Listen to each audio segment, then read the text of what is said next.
We're gonna get started again. Thank you, Lisa. Okay, so hopefully everyone's back. What we're going to do now is just a brief presentation from each of the groups about their PDSA plan. So you can walk through the PDSA template if you've had time to put that together. If you've approached the change theory diagram, you can show that as well. If you're not quite there yet and you just want to talk about SMART aim and kind of the general plan that you have, you can do that as well. So kind of wherever you are in the planning process. We will go through in the same order we did this morning. So Yolanda, are you on and are you able to talk through your plan? Yes, I think we still have a lot of things to tie up, but we are going to be trying to go to the increased family involvement and child development, but we were only to identify children that score low in the, score low in the gray area in the ASQs, and also that they don't have, I think we talk about getting a percentage in the milestones that we have for PAT. So we're going to try to see that milestones are not be reaching, try to work on those. And I'm sorry, I'll go through my notes because I have a lot of notes in here. The benchmark, I'm sorry, the SMART aim, we still need to work a little bit on that. But one of the things that we want to do is provide information and activities and even extra resources to families whose children are at risk in the monitoring area, like I was saying, ASQ, or they don't have, they are not achieve those the milestones. We talk about we're going to be using kind of the same process measure that we did with the father engagement, like if the parents have been doing these extra activities and never, once a month, at least once a week, a few times a week of every day. And we are going to collect this information once a month. Even if we see the families twice, again, we're going to be collecting the information only once a month. The disruptors that we were talking, that, for example, parents don't have the time to do these activities. And of course, if some of the families that we have identified, for some reason, they don't complete visits, and they happen. Sometimes the families they don't complete the monthly visits. And of course, what we need to get in place, and of course, identify those children, we are going to start fresh. I mean, we're not going to go back with the ASQs or the milestones that we have, especially because we have a minor change in our group. So we want to start all fresh now in at the beginning of the month. And the milestones, David was in our group and he gave us some ideas how we are going to measure these, because of course it is going to be the 50% of the milestones not reached, or we still have to have more discussions about that. And so that's our plan: identify, do the activities with the families, and record it in ETO. And of course, using not only the information with the parents as teachers curriculum, we also have, we know that in the ASQs, there is also activities that we can do with families, but also use the other resources provided in this session to families. I think, I don't know, I got more notes in the back, but I don't know. But I think that's pretty much it.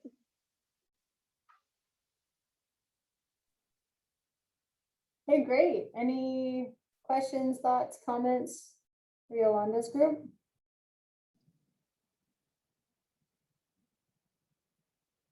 Maybe just minor point of clarification, because I think what I heard you say just now, Yolanda, was that the responses from the families about how often they participate in the activities would be your process measure. Memory serves, I think in the group you were thinking of that as your outcome, at least one of your outcomes, and that the process measure would be the distribution of the activities to the families. And this sort of followed, their plan sort of followed the design from their father engagement project that we heard about this morning. Except it'll be with, as she said, the select group of children who are identified with a risk, and they broaden their definition of risk here beyond what normally they would focus on for the PAT curriculum to include from the ASQ those in the monitoring zone, and then for the developmental checklist, the PAT developmental checklist, milestone checklist, they're going to come up with a cutoff essentially of identifying other kids who might also be classified as at risk, and then distribute activities, developmental activities, to strengthen an area of concern. And they were going to amass activities from the ASQ, from the PAT curriculum, and from the Learn the Signs Act early materials, and have all of that available to their providers to distribute sort of on demand as the identified need arises.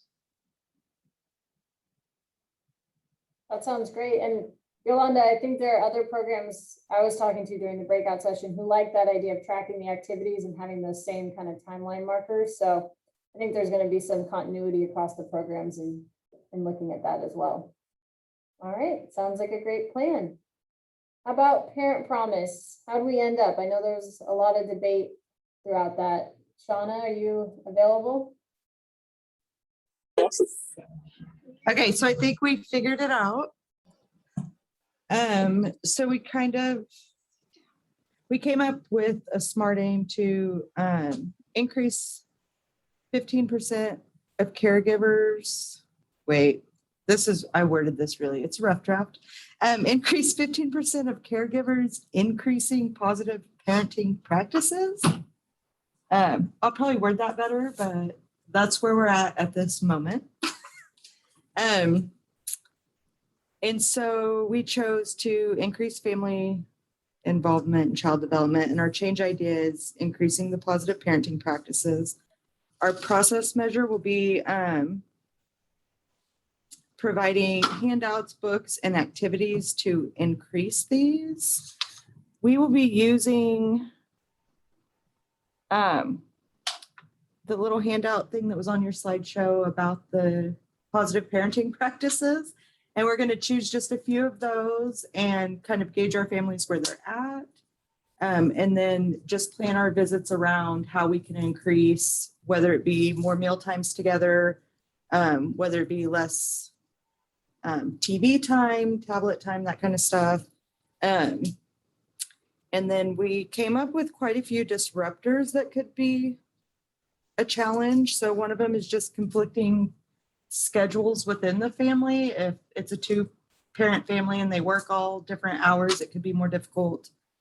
The unwillingness to change or lack of interest in general from the parents. Mental health and family conflicts, because we know that can really do that. PCI mess that up. And then we also chose the unwillingness to participate, talking about like a wild child. So that's what we have so far. If you have any questions, I can do my best to answer. So you decided to focus on those 6 parenting practices. So that handout that I had showed. Yeah, we are gonna tweak it. And so you said that you wanted to focus on more family with the meal times, the reading, and the playing outside, and we're going to kind of change that to playing indoor, outdoor. And then I think we're going to put the technology piece. We're going to either throw that into the playing or into the meal time to try to tie that in somehow. The limiting screen time, that's what it was. So you're going to add parents about how often they're engaging in those activities? What was that? I'm sorry. So you're gonna ask parents how often they're engaging in each of those activities? You're Yes. trying to get them to increase their engagement across all those. Yes. Okay, questions, thoughts, feedback? I really like the idea. We have a measure for those positive parenting practices that we can send you. And there's no magic to it. It really does just ask how frequently is this happening. We borrowed it from the National Survey of Children's Health, who borrowed some of those items from the home inventory, which many of you are familiar with. But anyway, there's already a measure out there that we have quite a bit of data on. You may be interested to look at some summary data from either the National Survey of Children's Health, or we've been gathering that information from your clients, from MIECHV clients for several years now. And so we could summarize that for you and sort of give you a sense of how realistic it might be to observe an increase of 15%. Okay. Yeah, that would be great. Any help we can get, we'll take it. All right, thank you, Shauna. Yep. Thank you guys. Let's see, how about North Care, Jade? Yes. Okay, so I'll just pull this up for reference, and then definitely any feedback welcome. Okay, so I was able to input what we talked about. So we're going to be using the developmental milestone tracking app with families. So our goal is to get families to complete at least 20 activities. And I changed it a little bit to kind of correlate with the amount of weeks that we have while this project is going, so that an activity each week can be completed between the parents and children, and then tracking that through this app. So, and Helen, I don't know if you were in there when we were talking about it, because there is a way that parents can kind of keep track of what developmental milestones they've kind of been working on with the children, and then they can get kind of like a report emailed to them whenever they click on something through the app. And so we were thinking possibly being able to track something like that, in addition to adding our questions. Did the parent download the app, and then have they completed at least one activity a week with the child from the app? But yeah, I think that's pretty much it. I think as far as the outcome and the measures, the process measures, and yeah, we're going to use the app. We're going to get those into the database, the questions, and then make sure all of the providers are familiar with the app and the tools as well. Okay. I was just wondering, so for the 20 activities, during the breakout session, when I was in your room, we were actually going through the app, and I'm looking at it now. What I was trying to figure out is it always the same activities? Do the activities change out regularly? And would you be tracking 20 different activities, or could the same family do the same activity multiple times? Yeah, there seem to be a variety of options in the tips and activities section of the app.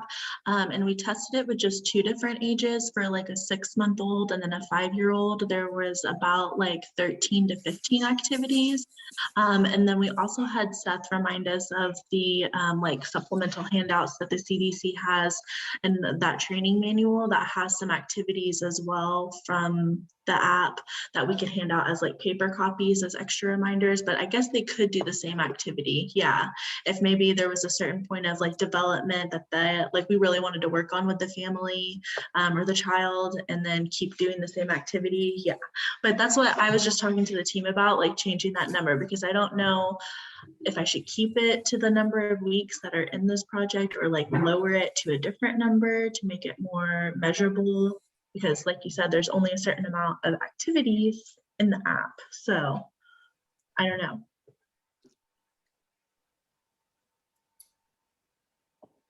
So they would have to complete an activity. So according to this smart aim, you would want every family to complete an activity every week. And right. Essentially, if they didn't, then you would fall short of your smart aim. Right. And we were hoping that even though maybe we didn't have like a visit that week, we would still be able to accomplish that with them because it's through the app and that's something that they can access on their own, not necessarily just with us at a visit. So. Mhm. And in addition to supporting them by doing the milestone tracker, so I know you're going to help them download it and get it on their phones, but what else were you thinking in terms of the process, in terms of what you would do from a provider standpoint to help support them in the project? Yes, so just checking in weekly with that. And then we conduct other methods of like assessing child development with the ages and stages questionnaire. So I guess just kind of like tying it into that. So setting it up from the beginning of services with new families, and then I guess with current families being able, whenever if it's in between ASQ time or at ASQ time, just reminding them that this is a way that we can help keep up with development in between that. So just continuing to use the ASQs and yeah. Any other thoughts, questions, feedback?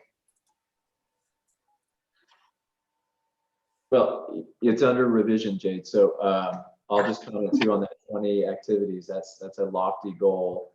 And especially given the fact that you'll have some future clients who aren't a part of the program yet participate in the PSA, so they won't have 20 weeks to be active with the app.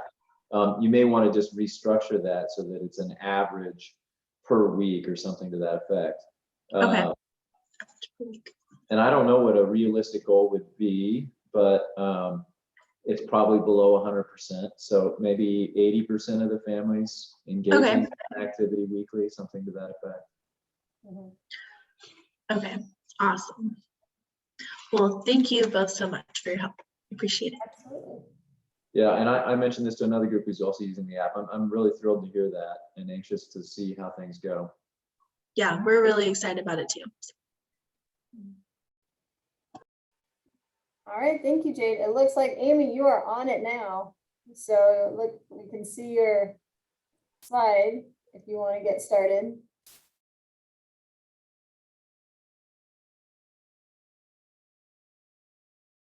I can see I thought I was still muted. Yep.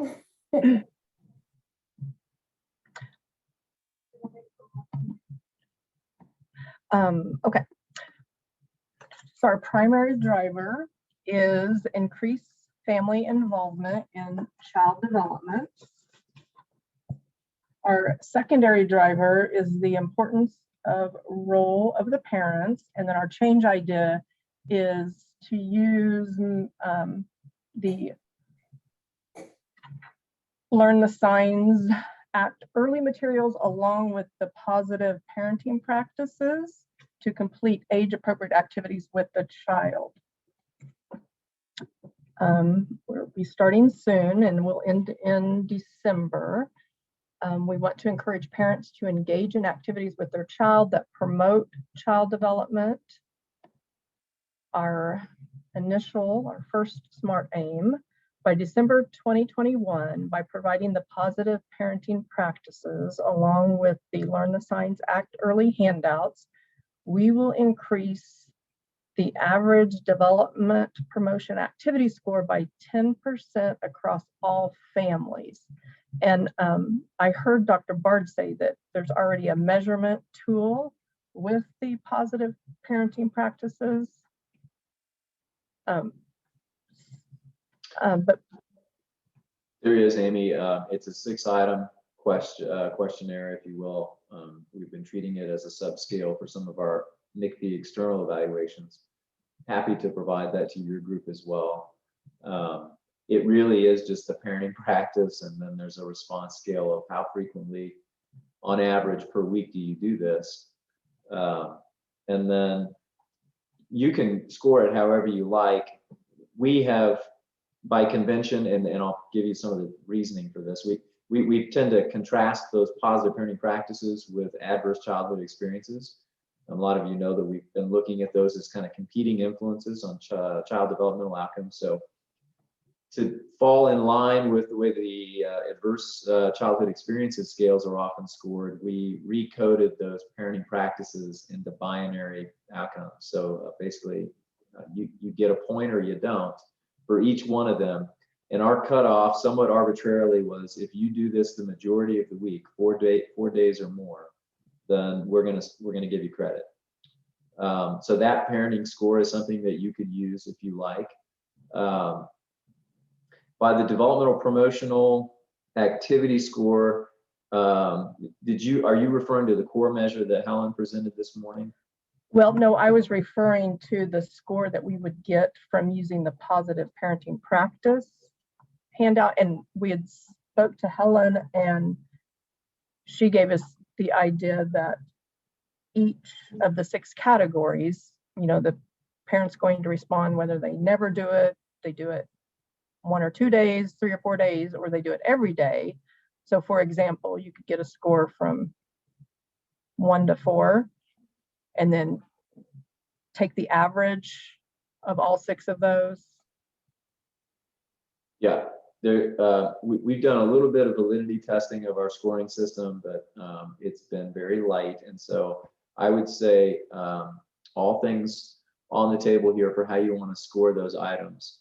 Okay, I was just trying to get a sense of, really I wanted to point out maybe to the broader group that these are 2 different questionnaires. There's overlap in content, but for that handout that you've referred to now, again, there is a questionnaire for each of those activities that we've been using and borrowed from this National Survey of Children's Health.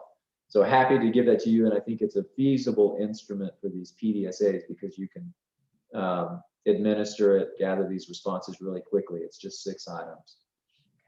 We also talked about using the measuring tool that Helen showed on the slideshow. I think it was the Learn the Signs Act Early, using that as a pre-post. Another good idea. Yeah, to supplement what you're getting with that parenting measure. Yeah. And I don't know if this was, maybe it was said this morning, but the frequency of that larger measure, or 15 items or so, we're hoping that you'll gather that every 3 months on each client. And we'll I don't know if Anira or John are still on or not, but Anira, we want to work with you to send alerts to providers the same way we did for father engagement, that each client is now due for another administration of that core measure. So anyway, Amy, I think that's a great idea. We're going to have that data anyway. We might as well look at it for your program specifically, and we can see whether or not they're changing on that more refined, granular measure, and then also the more crude 6-item positive parenting practices scale. Okay, so going back on that measuring device, you're saying we would collect that data every 3 months. So it'd be like a pre, a during, and then a post survey on that. We'd do that one 3 times. That's the frequency we would like Okay. for you to collect it. Yes. You can certainly collect it more often than that if you choose, or I think thinking of it as a pre and a post assessment sort of depends on which client we're talking about. So if you get that core measure next month on a family, on a client, and then 3 months after that you get the second assessment, well, that's probably 3 months where you've been actively trying to promote developmental activities. So in my mind, that is an assessment of pre and some type of post. So, Right. However you want to word it would be fine. And I think still looking at those 3-month change scores, even if the months are slightly different for each client, would still be a nice supplemental outcome to take a look at for this PDSA. Okay. So then our weekly outcome measures would be the number of times that the parents are participating in each of the 6 activities on the positive parenting practices. I think that would be a great idea, yes. Okay. Okay. So our process measures, the number of families that are receiving the handouts, and not only are they receiving it, are they reading it? Because we would also like to give some of the other Learn the Signs Act Early handouts, but we haven't decided upon those yet. And then for disruptor measures, parents do not use the provided materials or do not read the materials, or they do not do any of the suggested activities from the positive parenting practices. And that's as far as we are right now. Any questions? Great start. I like it. Thank you. Absolutely. And I made a note, so for Shauna and Amy to send you the positive parenting practices. We'll send you the measure as we have it and kind of talk through how we score it. And then we can, in August, when we do our rounding calls with all the programs, we can talk through how you want to utilize it, but we'll make sure you get it after today's Okay. call. Thank you very much. Fantastic. Thanks, Amy. You're welcome. Okay, and last one is LCDA. Monica, are you presenting?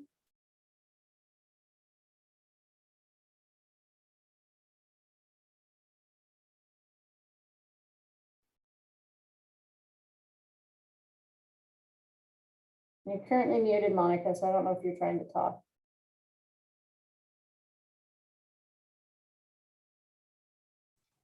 Sorry. That's okay, we can hear you now.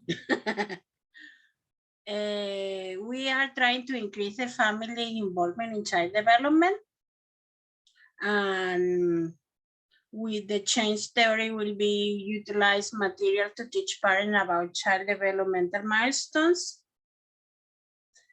We believe that by encouraging parents to participate in the program and providing information about child development, their knowledge about child development will increase and they will do more age-appropriate activities. Our SMART aim is starting in August 1st, 2021, all families enrolled in PAT and Safe Care with a child or with children under the age of 5. Sorry, will demonstrate a 5% increase in their knowledge about child development by December 31st. The outcome will be, we will do a bi-monthly questionnaire measuring parents' knowledge about child developmental milestones and provide child development material and age-appropriate activities. The process measure will be educate parents in knowledge of child development, involve parents in age-appropriate activities, and encourage parents to use this. I was changing because Dr. Barr suggested, so I was trying to put everything on it in the CDC milestone app. The disruptor, we will put something, but then I was thinking, and I'm not sure if the disruptor will be this, not able to download the app because they don't have enough memory in the phone. Some of our families, they don't have enough memory in the cell phone. Not willing to practice or do the activities. So I think those are the disruptors, or cancellation of home visits. Then our predictions are that the parent will feel more comfortable, more confident discussing about child development during the visits. They will have realistic expectation about child development. They will increase their knowledge about child development and age-appropriate activities. Tasks on tool needed to complete the cycle. We have to translate the questionnaire. We were doing that, asking the families to download the milestone, the CDC milestones app, select PCI, parent-child interaction, age-appropriate materials, create a drop-down box in ETO indicating if the material had been distributed, another with the quarterly questionnaire indicating that the parent-child development knowledge. Who? The parent educators and the family support workers, all the families with children under the age of 5, And we will complete first the bi-monthly questionnaire to determine the parent-child development knowledge before starting the PDSA. Then we will ask families to download the Milestones app and provide age-appropriate materials. Workers will encourage parents to practice the activities and track child milestones in the CDC app. Complete the second and the third monthly questionnaire that we are going to provide, and ask the aggregated question in a quarterly basis, the ones that you are going to provide us. Where at the client's home, virtually or physically, because some families are still, they want still virtual visits. They are not ready for having us in the house. Then when starting on August 15, all enrolled families will complete the first bi-monthly questionnaire to determine parent knowledge about child development, and then we will ask to download and all of that. So the we were doing translating, created drop-down box in ETO, encourage parents to interact with the child and track the child milestone in the CDC app, and ask the aggregated questions. And let me stop this one. And I was working on the change. Are you seeing that or no? No, chair. Not yet. Okay, let me. Yep, there we go. Oh, Oh, okay. Let me do it again. I don't know where it goes. I closed it by mistake, so I have to look again.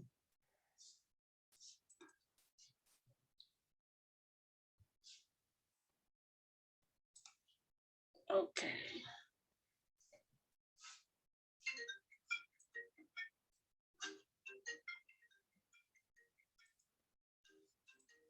I'm sorry.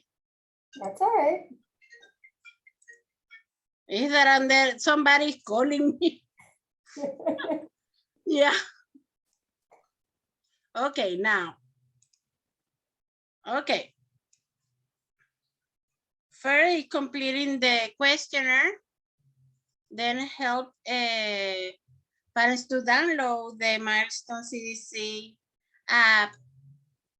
They provide the additional activities according to the child's age, complete the second and the third one, then the parent knowledge will increase. We have a disruptor of home visit cancellation. The parent cannot download the CDC app, and parents are not willing to practice the activities or track the milestones. And that's it. Thank you, Monica. Questions, comments, feedback from Monica's group?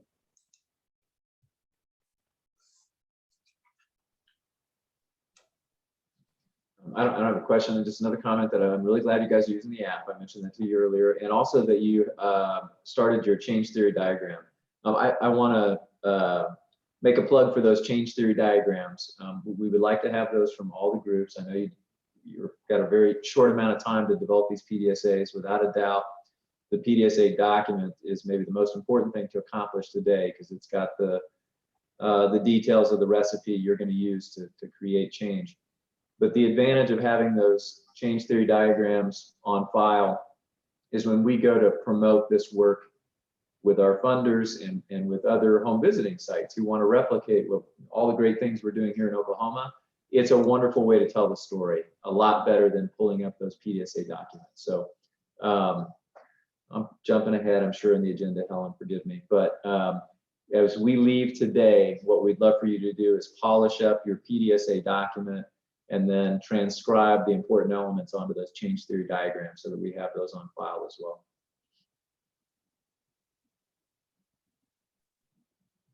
You only slightly stole my thunder. I still have plenty more to say, but that Okay.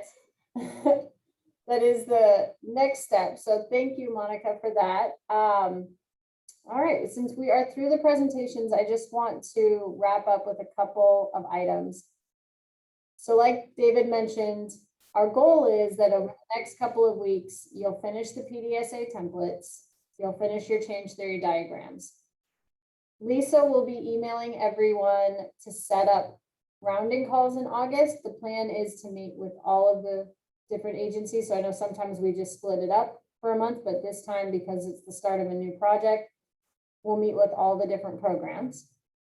So she'll send out doodle polls to get time selected for those August rounding calls. In those rounding calls, we will go through your PDSA templates. We'll go through the change theory diagrams. And that's where we'll spend a lot of time really thinking through and finalizing the measures and what you want to have added into ETO. So we'll use that time to create a list of any items that you need added to ETO. We'll talk through what you're going to measure and how you're tracking, make sure everything aligns with your goals. And then we'll work with Amira and John at OSDH to get all of those items added into ETO. So it'll be the same general format that you've had in the past. Instead of a father engagement learning collaborative touch point, we'll add the new child development one with the core measure that we showed today. And then you'll have a PDSA specific template or touch point where we will have all the items that are specific just to your program, the things that you're trying to track. So we'll work with you to put those together. And then as usual, we'll start having the analysts put together data dashboard based on everything that you're tracking. We'll make sure that we have your outcome process and disruptor measures all lined up and ready to go and in that report. So that'll be going on over the next month or so. We'll also, at the end of August, start our monthly calls again, where we have that hour-and-a-half call where we talk through progress, how things are going, and have usually a presentation. If there are any issues in the meantime, feel free to email us and we can work with you on getting those PDSA templates put together, change theory diagrams. If you want to hop on a call with me or your analyst to go through things, you can let us know and we can absolutely do that as well. Those are the main highlights. David, was there anything else you wanted to add? No, that was great. Thank you. All right. Any questions, comments before we wrap up for the day?